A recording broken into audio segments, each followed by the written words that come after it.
से हजारों साल पुरानी है, उस वक्त की जब नारद अमेरिका में वहां के लोकल लोग रहा करते थे।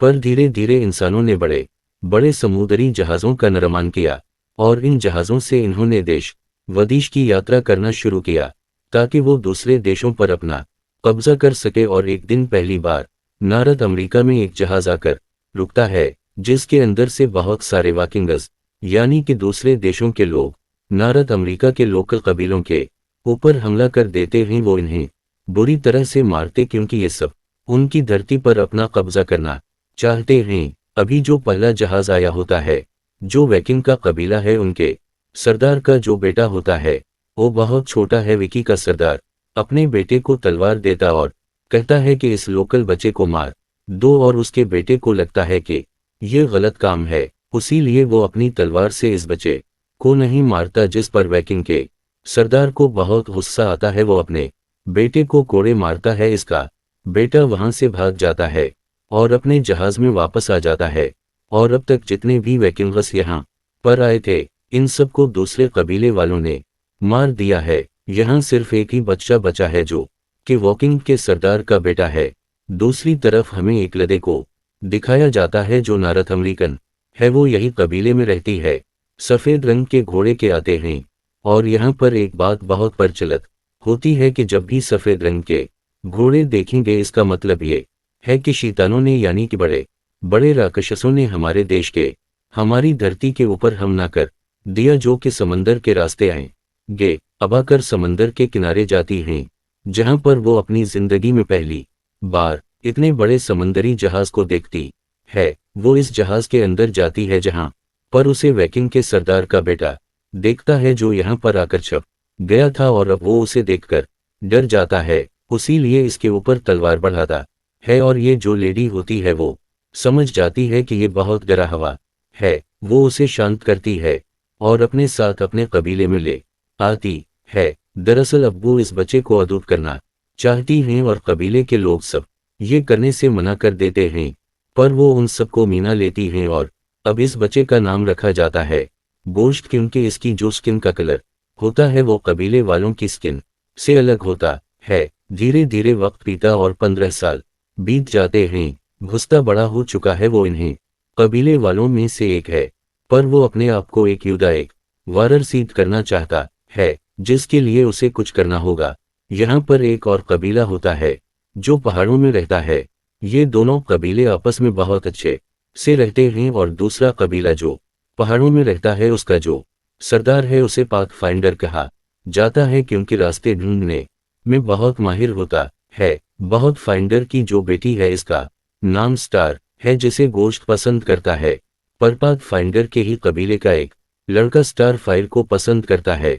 उसे पता है कि गोश्त भी उसे पसंद करता है, उसीलिए कभी वो घुसत से अच्छे से बात नहीं करता और ये दोनों कभी ले एक दूसरे से मिलते। दरअसल आज रात को एक मुकाबला है और जो भी इस मुकाबले में जीतेगा वो अगला पाथ फाइंडर होगा।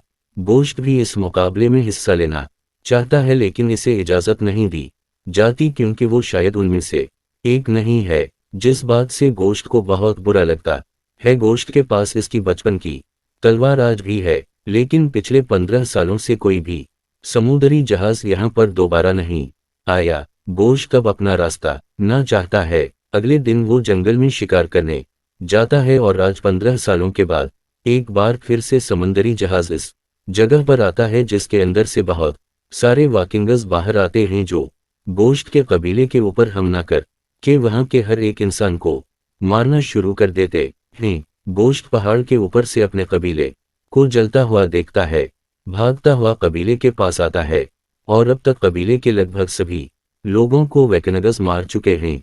वैकिंगर्स अब भी यहाँ पर होते हैं और उनका जो लीडर होता है वो गोश्त को देख लेता है और अपने एक योद्धा से उसका मुकाबला करवाता है। गोश्त इस योद्धा को इस वैकिंग को मार कर इसकी ढाल छीन कर जंगल की तरफ भाग जाता है, क्योंकि वो अच्छी तरह से जानता है इतने सारे वैकिंगर्स का एक साथ मुकाबला नहीं कर सकता। उसे इस जंगल के छपे चप्पे के बारे में पता होता है, उसीलिए वो एक जगह छुप जाता है। वैकिंग से उसका भी पीछा कर रहे होते हैं, पर गोश्त बड़ी चालाकी से बहुत सारे वाकिंगर्स को मार देता है। हालांकि वैकिंगस उसे जख्मी कर देते हैं, पर गोश्त यहाँ से भागने में कामयाब हो जाता है, जिसके बाद कुछ वैकिंग वापस अपनी लीडर के पास जाते हैं और कहते हैं कि वो भाग गया, जिस से वैकिंगस का लीडर बहुत ज्यादा गुस्से में आ जाता है और अपने लोगों से कहता है कि उसका पीछा करो, वो जरूर दूसरे कबीले तक जाएगा। इस तरह से हम दूसरे कबीले वालों को भी मार सकते हैं। वही गोश्त को दिखाया जाता है जो एक दफा के पास भी होश हो जाता है। कभी वहां पर पहाड़ी कबीले के लोग पहुंच जाते हैं, जिसका लीडर है वो गोश्त को पहचान लेते और इसकी मदद करते हैं। अब वो गोश्त को अपने कबीले की तरफ ले जा रहे होते हैं। गोश्त बहुत ज्यादा जख्मी है और उसी जख्मी हालत में वो उन सबको कह रहा होता है कि मुझे अपने साथ मत ले जाओ, पर कोई इसकी बात नहीं समझता। ये गोश्त को अपने कबीले तक ले आते हैं, इसका इलाज कर दें। जब गोश्त पूरी तरह से होश में आ जाता है तो वो कबीले के लीडर और सभी कबीले वालों को बताता है कि किस तरह से वैकिंगस ने इसके कबीले के ऊपर हमला करके वहां पर हर एक इंसान को मार दिया और अब वो मेरे निशानों का पीछा करके यहाँ तक पहुंच जाएंगे। हमें जल्द से जल्द इस जगह को खाली करना होगा। और यहाँ पर जो ब्लैक विंग होता है, जो गोश्त को पसंद नहीं करता, वो कहता है कि हम अपने कबीले को छोड़कर नहीं जाएंगे, बल्कि उन शैतानों का सामना करेंगे। तब ही गोश्त अपनी तलवार से उसके बहाले को काट देता है और कहता है कि तुम उनकी तलवारों का सामना नहीं कर सकते। साथ ही वो बहुत बड़े बड़े और मोटे काविश पहनते हैं, जिनको तुम्हारे भाले भेद नहीं पाएंगे। लेकिन कबीले वाले इसकी बात नहीं मानते, उसीलिए गोश्त के लिए वहां से निकल जाता है। अगली सुबह कबीले के सब लोग गोश्त के कबीले में चाहते हैं और वो देखते हैं कि वहां पर सच में तबाही है, यानी कि गोश्त ने जो कुछ कहा था वो सच है। लेकिन फिर भी ये इन वकनगस का सामना करने का फैसला करते हैं। वहीं कबीले के सरदार यानी कि पाथ फाइंडर की बेटी गोश्त के पास जाती है, जिसे गोश्त पसंद करता है। वो उसे बताती है कि हमारे कबीले वालों ने उनका सामना करने का फैसला किया है, तो मैं हमारे कबीले का साथ देना चाहिए। इसके कहने पर गोश्त मान जाता है और अब वो कबीले वालों से मिलता है, जिसके बाद कबीले वाले यहाँ से बूढ़े औरतों और बच्चों को पहाड़ों की तरफ भेज देते और खुद वहां पर वॉकिंग का सामना करने के लिए रुक जाते हैं। गोश्त प्लान करता है कि वो उनका सामने से मुकाबला नहीं करेंगे, बल्कि छपकर उनके ऊपर हमला करेंगे। और जब वैकिंगसन के कबीले की तरफ आते हैं तो ये छपकर उनके ऊपर हमला करके बहुत सारे वॉकिंग मार देते हैं, पर गलती से घुसने जो जाल वैकिंगस के लिए बिछाया था इसमें उसी के लोग फंस जाते हैं, जिसके बाद वैकिंगसन के ऊपर हमला करके इन्हें मार देते हैं। बहुत सारे लोग पहाड़ों की तरफ गुफाओं की तरफ भागते हैं, लेकिन वैकिंगसों ने पकड़कर बंदी बना लेते, जिनमें 5 फंदरे यानी कि कबीले का सरदार, उसकी बेटी और गोश्त भी होता है। गोश्त को देखकर वैकिंग का जो सरदार होता है वो इसे पहचान जाता है, क्योंकि वो इन्हीं की जैसा देखता है। साथ ही उसे उनकी भाषा भी आती है। और अब वैकिंग का सरदार कहता है कि आज से 15 साल पहले हमारे लोग यहाँ पर आए थे, जिनके साथ कबीले के सरदार का बेटा भी था। कबीले का सरदार बहुत बहादुर था।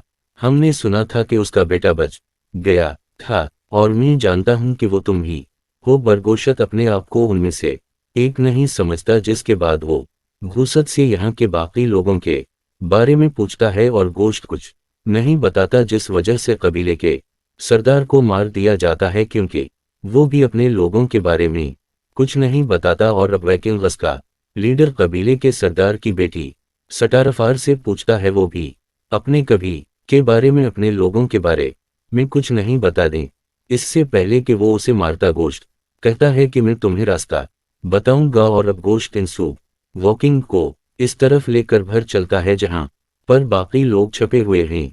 अलग सतार फायर को बहुत गुस्सा आता है, लेकिन गोश्त अच्छी तरह जानता है कि अगर उसने ऐसा नहीं किया तो वो कनगंगस इसे सतार फायर को और बाकी सभी लोगों को मार देंगे। गोश्त जानबूझकर इन्हें इस गांव में लेकर आता है जहां पर ये सब की सब कबीले वाले पहले राह करते थे। इसे पहले ही पता होता है कि सब पहाड़ों की तरफ जा चुके हैं।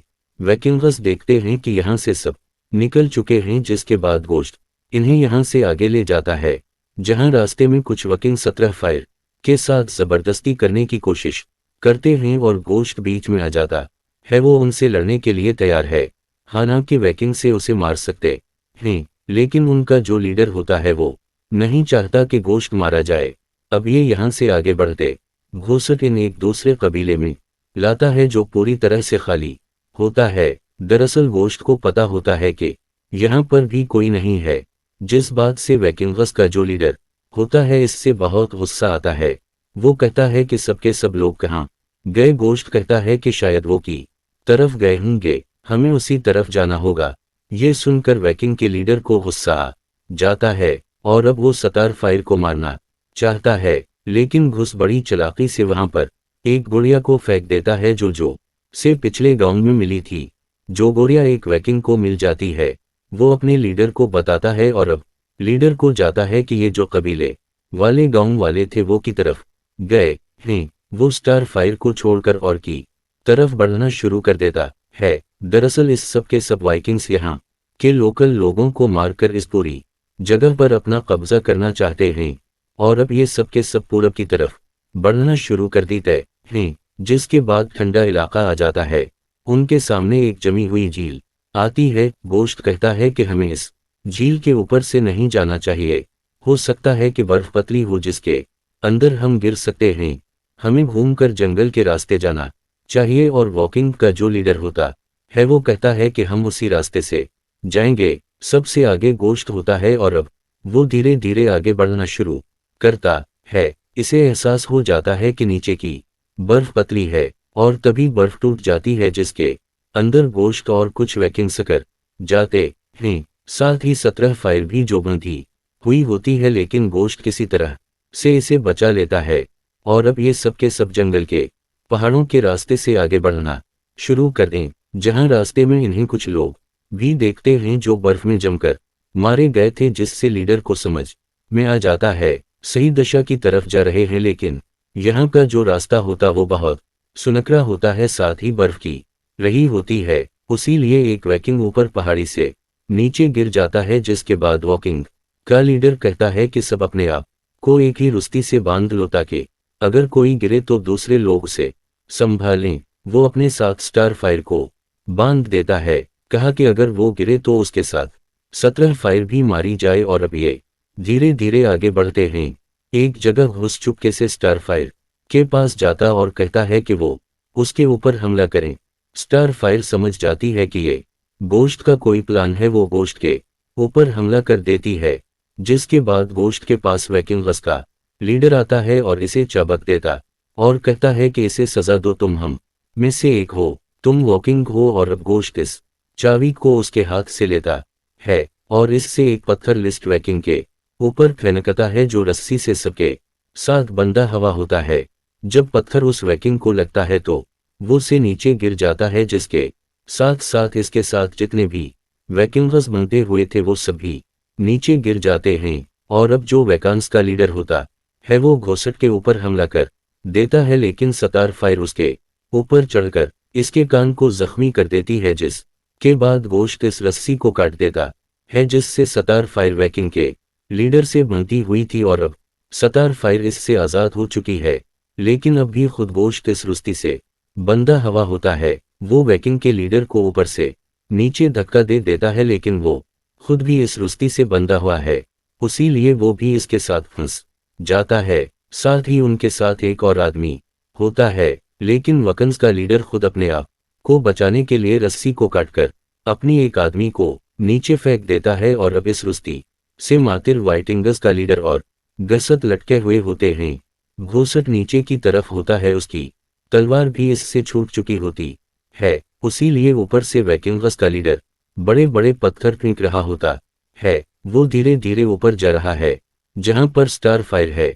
वो स्टार फायर से कहता है कि तुम वहां से हट जाओ, जिसके बाद वो जोर से चलाता है और इसके चलाने की वजह से ऊपर से बर्फ गिरना शुरू हो जाती है, जिस वजह से घुस और वैकिंगस का लीडर नीचे गिर जाते हैं। इन दोनों के बीच में खतरनाक फाइट होती है। गोश्त के पास इसकी तलवार वापस आ चुकी है। वो लीडर का सामना करता है और एक पल ऐसा आता है जब लीडर को समझ में आ जाता है कि अब वो गोश्त का कुछ नहीं कर सकता, इसका नजदीक आ चुका है।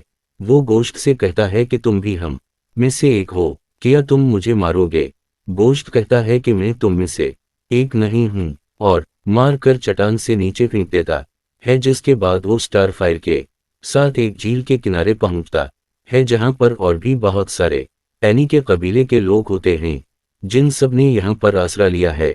और जब ये सब के सब गोश्त को और 17 फायर को देखते हैं तो उनके सामने छप जाते हैं, क्योंकि उन सब को पता चल चुका है कि उसने सभी वैकिंगस को मार दिया है। और अब ये सब मिलकर गोश्त को अपना नया लीडर बना लेते हैं, यानी कि अब वो उनके कबीले का पत्थर है। जिसके बाद गोश्त समंदर के किनारे जाता है, क्योंकि उसे पता है कि जल्दी और भी वैकिंगस यहाँ पर आएंगे और उसे और इसके सभी कबीले वालों को उनका सामना करने के लिए तैयार रहना होगा। उसी के साथ ये फिल्म पानी यहीं पर ख़त्म हो जाती।